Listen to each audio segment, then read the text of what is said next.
Hello friends, welcome to நாகுவின் சமையல். நம்ம இன்றைக்கி செட்டிநாட்டு ஸ்பெஷல் சிகப்பரிசி பணியாரம் செய்ய போகிறோம். இந்த சிகப்பரிசி வந்து சத்துக்கள் நிறைந்தது, ரொம்ப ரொம்ப ஹெல்த்தியானது உடம்புக்கு. அந்த அரிசி வச்சு எப்படி இந்த பணியாரம் செய்யுதுங்கிறது இப்போ பார்க்கலாம். அது செய்கிறதுக்கு ஃபஸ்ட்டு நான் வந்து இந்த மாதிரி நார்மலான டம்ளர் தான், ஒரு டம்ளர் எடுத்திருக்கேன். இந்த மாதிரி இருக்கும் அந்த அரிசி, சிகப்பரிசி. அதை வந்து ஒரு டம்ளர் எடுத்துக்கலாம் நம்ம அந்த அரிசியை. இந்த மாதிரி எடுத்துகிட்டு என்ன பண்ணணும்னா, நம்ம இந்த மாதிரி கை வச்சு ஒரு விரல் வச்சு இப்படி எடுத்து விட்டுட்டோன்னா சமமாக வந்துடும். அந்தளவுக்கு தான் நம்ம வந்து அரிசி எடுத்துக்கணும். அதுவும் எடுத்துகிட்டு மிச்சம் இருக்க அந்த டப்பாவில் வந்து விழுந்த அரிசியெல்லாம் நான் வந்து திரும்ப அந்த கவருக்குள்ளே கொட்டிட்டேன். டம்ளரில் இருக்க அரிசியை மட்டும்தான் நம்ம வந்து எடுத்துருக்கோம். அதை பார்த்துக்கோங்க. அதுதான் அளவு தான் இதுக்கு வந்து ரொம்ப ரொம்ப முக்கியமானது. அதுக்கப்புறம் அந்த அரிசியை நம்ம வந்து கொட்டினதுக்கப்புறம் அந்த டம்ளரில் இருக்க அரிசியை மட்டும் எடுத்துகிட்டு அது மேலே வந்து அப்படியே கோபுரமாக நம்ம கையில் வந்து உளுந்து அள்ளி அது மேலே வைக்கணும். எந்த அளவுக்கு அந்த டம்ளரில் வந்து நிற்கிதோ அந்த அளவுக்கு உளுந்து எடுத்தால் போதுமானது. ரொம்ப கூடுதலாக எடுத்துடாதீங்க. அதில் வந்து அந்த டப்பாவில் ஒரு 5-6 விழுந்துருக்குதுல, அது மட்டும் போதுமானது. ரொம்ப அதிகமாக உளுந்து எடுத்துட்டிங்கன்னா அதுக்கப்புறம் நம்மளுக்கு வந்து பணியாரம் வந்து அப்படி அந்த ரவுண்டு ஷேப்பில் வராமல் அப்படி உருண்டையாக வர ஆரம்பிச்சிடும். உள்ளர மாவாகவும் இருக்கும். அதனால் நீங்கள் வந்து அந்த அளவு மட்டும் இதில் கரெக்டாக பார்த்துக்கங்க. இந்த அரிசியை காமிக்கிறேன் பாருங்கள். இந்த மாதிரி தான் இருக்கும் இந்த சிகப்பு அரிசிங்கிறது. இது எல்லா கடையிலையுமே கிடைக்கும். இப்போ அந்த அரிசியையும் உளுந்தையும் நல்லா சேர்த்து நல்லா பிசைஞ்சு கழுவிட்டு 2 தடவை கழுவிட்டு அதுக்கப்புறமா நம்ம கிட்டத்தட்ட ஒரு அரை மணி நேரத்துலேருந்து 1 மணி நேரம் வரையிலும் ஊற வச்சுக்கலாம்.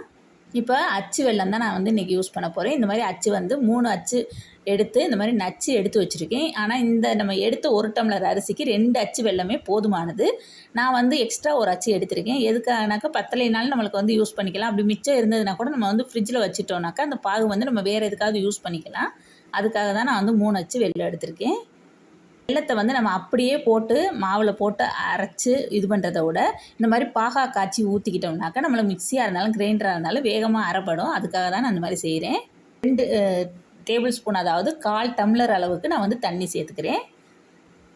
ரொம்ப தண்ணி சேர்க்காதீங்க. 1/4 டம்ளர் சேர்த்தா போதுமானது, அந்த வெல்லம் உருகி வர்றது மட்டும். இப்போ இந்த வெல்லத்தை வந்து நல்லா பாகா காய்ச்சிக்கலாம்.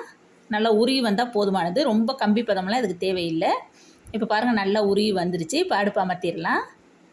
இந்த அளவுக்கு வந்தால் போதுமானது. இப்போ இதை நல்லா வடிகட்டிக்கணும். நம்ம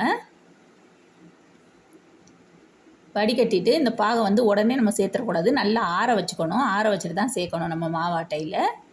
இப்போ அரிசி நல்லா ஊறிடுச்சு. இதை ஒரு மிக்சி ஜாரில் மாற்றிக்கலாம். இப்போ பாருங்கள், நம்ம பாகு காய்ச்சி வச்ச வெல்லம் இப்போ கொஞ்சம் நேரம் ஆனதுக்கப்புறம் நல்லா ஆறினதுக்கப்புறம் இந்த அளவுக்கு கெட்டியாக வந்திருக்குது. இப்போ அந்த வெல்லத்தை வந்து அதில் கொஞ்சம் கொஞ்சமாக சேர்த்தே நம்ம வந்து அரைச்சி எடுத்துக்கலாம். இதுக்கு தேவையான தண்ணி சேர்க்க வேண்டாம். ஏன்னா வெல்லம் வந்து நம்ம சேர்த்து அரைச்சோன்னாக்கா மாவு வந்து தண்ணி விட்டுட்டு வரும். அதனால் நீங்கள் பார்த்துக்கங்க. ஒரு 3லேருந்து 4 டேபிள் ஸ்பூன் அளவுக்கு வெல்லம் பாகு வந்து சேர்த்துக்கங்க. அப்படி பத்தலைனாக்க நம்ம வந்து அதுக்கப்புறம் சேர்த்துக்கலாம். நீங்கள் வந்து லேசாக ஒரு 2 டேபிள் ஸ்பூன் அளவுக்கு மட்டும் தண்ணி ஊற்றி அரைக்கிறதுனால அரைச்சிக்கங்க. ஃபஸ்ட்டு இதை வந்து ஓட்டி பார்த்துக்கலாம். அப்படி தண்ணி தேவைப்பட்டதுன்னா சேர்த்துக்கங்க. இப்போ இதை வந்து நல்லா பேஸ்ட்டாக அரைச்சி எடுத்துகிட்டு வந்துடலாம். இப்போ பாருங்கள், நல்லா அரைச்சி எடுத்துகிட்டு வந்துட்டேன். லேசாக தண்ணி ஊற்றினேன் ஒரு 1/4 டம்ளர் அளவுக்கு. இப்போ நல்லா மாவு வந்து இந்த அளவுக்கு நைஸாக அரைச்சிக்கணும். நல்ல ஏந்தலான கரண்டி எடுத்தோம்னா தான் அந்த பணியாரம் வந்து உள்ளர நல்லா வெந்து வரும். புளியான கரண்டியை வந்து எடுத்துட்டிங்கனாக்கா இந்த மாவு வந்து நம்மளுக்கு அதிகமாக இருக்கும். அப்புறம் பணியாரம் ஊற்றினோன்னா உள்ளர வந்து வேகாமல் மாவாக இருக்க மாதிரியெல்லாம் வரும். அதனால் பணியாரம் சுடுறப்போ எப்போவுமே இந்த மாதிரி ஏந்த கரண்டியாக தான் வச்சுக்குவாங்க. இப்போ பாருங்கள், தண்ணியாக நல்ல மாவு தண்ணியாக இருக்குது. இப்போ இதை வந்து ஃப்ரிட்ஜில் வந்து ஒரு அரை மணி நேரம் வச்சு எடுத்துகிட்டு வந்துடலாம். இப்போ ஃப்ரிட்ஜில் வச்சு எடுத்துகிட்டு வந்ததுக்கப்புறம் கொஞ்சம் கெட்டியாக இருந்துச்சு. அதுக்கப்புறம் வந்து நான் கொஞ்சமாக தண்ணி ஊற்றி கரைச்சிருக்கேன் பாருங்கள். இந்த அளவுக்கு தண்ணியாக இருக்கணும் மாவு. அப்போ தான் பணியாரம் நல்லா வரும் நம்மளுக்கு. ரொம்பவும் கெட்டியாக இல்லாமல் ரொம்ப தண்ணியாக இல்லாமல் பார்த்துக்கோங்க. இப்போ ஒரு சட்டி வச்சு அதில் வந்து எண்ணெய் ஊற்றி நல்லா சூடு பண்ணிக்கோங்க. எண்ணெய் நல்லா சூடானதுக்கப்புறம் அந்த பணியாரத்தை வந்து ஊற்றி எடுக்கலாம். பணியாரம் ஊற்றுறப்ப அடுப்பை வந்து மீடியம் ஹீட்டில் தானே வச்சுக்கோங்க. அந்த கரண்டியில் ஒரு கரண்டி அப்படியே எடுத்து ஒன்றா ஊற்றிடுங்க. இந்த பணியாரம் வந்து ஒன்றா தான் ஊற்றி எடுக்க முடியும். அழகாக அப்படியே எலும்பி வந்துடும் பாருங்கள். அது மேலே லேசாக எண்ணெய் அப்படியே தெளித்து விட்டோன்னாக்கா அழகாக எலும்பி வந்துடும். இப்போ நல்லா வெந்ததுக்கப்புறம் திருப்பி விட்டாச்சு. இப்போ பாருங்கள் எவ்வளோ சூப்பராக வெந்து வந்துருச்சுன்ட்டு. நல்லா வெந்து வந்ததுக்கப்புறம் நம்ம வந்து எடுத்துடலாம். இப்போ பாருங்கள், இந்த ஓரமெல்லாம் கரை கட்டி வந்திருக்குல்ல, அந்த மாதிரி வந்ததுனால தான் நம்ம எடுத்த அந்த அளவுகள் வந்து கரெக்டானதாக இருக்குதுன்னு நம்ம வந்து தெரிஞ்சுக்கலாம். அதுக்கு வந்து உளுந்து கூடி போயிடுச்சுனாக்க அப்படி போண்டா மாதிரி வரும். அப்படி இல்லை உளுந்து கம்மியாகிடுச்சுன்னா ரொம்ப சப்பையாக வரும். அந்த மாதிரியெல்லாம் வரும், நல்லாவும் இருக்காது. அதனால் நீங்கள் வந்து மாவை மட்டும் கரெக்டாக அளவு மட்டும் எடுத்திங்கன்னா போதுமானது. இப்போ இதே மாதிரி எல்லா பணியாரத்தையும் நம்ம வந்து சுட்டு எடுத்துடலாம்.